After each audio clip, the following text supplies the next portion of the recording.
June 2023. Southern Ukraine. The farmland rolls gently, but the war never does. 40 kilometers behind the Russian front line in Zaporizhia Oblast, a tracked machine crawls into a hidden firing position. 45 tons of steel, dust-streaked and battle-worn. Its long 155 mm barrel lifts toward the sky. A grid is called. The breech slams shut. 3 rounds are gone in under 10 seconds. It shouldn't be here. This gun was conceived in the Cold War, built in the 1990s, and quietly written off before Ukraine ever became a battlefield. Its barrel is shorter than modern German systems. Its fire control lags behind French designs. On paper, it belongs in storage, or a museum. Instead, over 2 relentless years, it will fire tens of thousands of shells across 5 fronts. Its name is AS-90, and it has become one of Ukraine's most stubborn, reliable counter-battery weapons. But to understand how this obsolete howitzer ended up here, you have to rewind to failure. In the 1980s, Britain bet big on a multinational artillery project, SP-70. Germany handled the chassis. Italy supplied key components. Britain took responsibility for the turret and autoloader. It was meant to replace the aging American M109 across NATO's front line. It never did. Costs spiraled. Performance lagged. In trials, the SP-70 was outmatched by the very system it was supposed to replace. By 1986, Britain walked away. A year later, the entire program collapsed, 13 years of work, gone. Except, not entirely. One company had seen it coming. Vickers Shipbuilding and Engineering had been quietly developing its own 155 mm turret as a private venture. While SP-70 unraveled, Vickers kept building. When the Ministry of Defense needed a solution, fast, there was already a prototype waiting. Within weeks of SP-70's public failure, it was unveiled. By 1989, Britain ordered 179 units. No drama. No spiraling costs. No delays.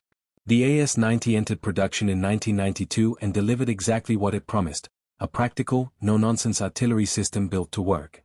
And it does. The design is simple, almost stubbornly so. A welded steel hull. A 5-man crew. Just enough armor to stop shrapnel and heavy machine gun fire, but not modern precision strikes. A reliable diesel engine pushing it to 55 km per hour. And a secondary power unit that lets it wait in silence, engine off, ready to strike. Then there's the gun. A 155 mm L-31 cannon, fully rotating, electrically driven, loaded with 48 rounds on board. It doesn't chase maximum range. It chases something else, tempo. 3 rounds in 10 seconds. 6 rounds per minute in sustained bursts. 2 rounds per minute for an entire hour. It hits hard, fast, and then it moves. That philosophy would define everything. There was an attempt to modernize it. In the 1990s, a longer 52 caliber barrel, called Braveheart, promised dramatically increased range. But technical setbacks killed the upgrade. By 2004, it was shelved. The AS-90 would remain what it was, shorter-ranged, but brutally efficient. Its early career was quiet. Bosnia. Kosovo. A deterrent, not a weapon. Even in Iraq in 2003, where it finally saw real combat, it performed with surprising precision and reliability. British commanders praised its accuracy. Not a single unit was lost to enemy fire.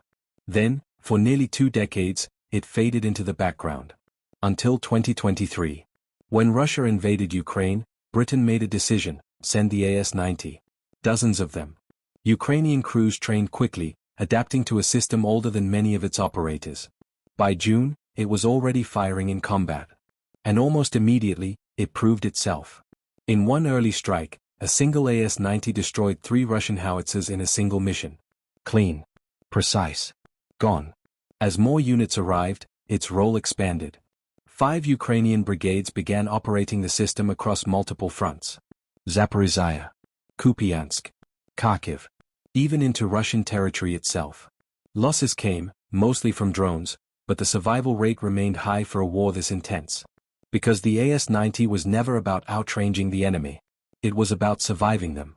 Compared to newer systems, it falls short on paper. German guns shoot farther. French systems are more advanced. Even upgraded American models outclass it technologically. But war isn't fought on paper. The AS-90 fights from within armor. It fires quickly. It relocates before counterfire can land. It endures.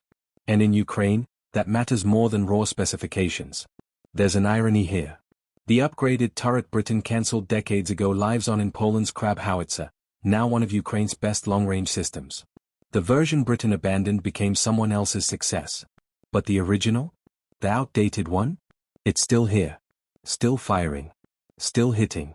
Back in that concealed position in southern Ukraine, the barrel lowers. The crew moves with practice speed. Another mission is coming.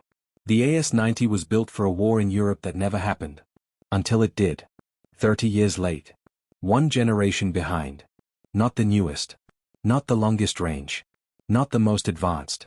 But night after night, from places it was never meant to reach, it delivers.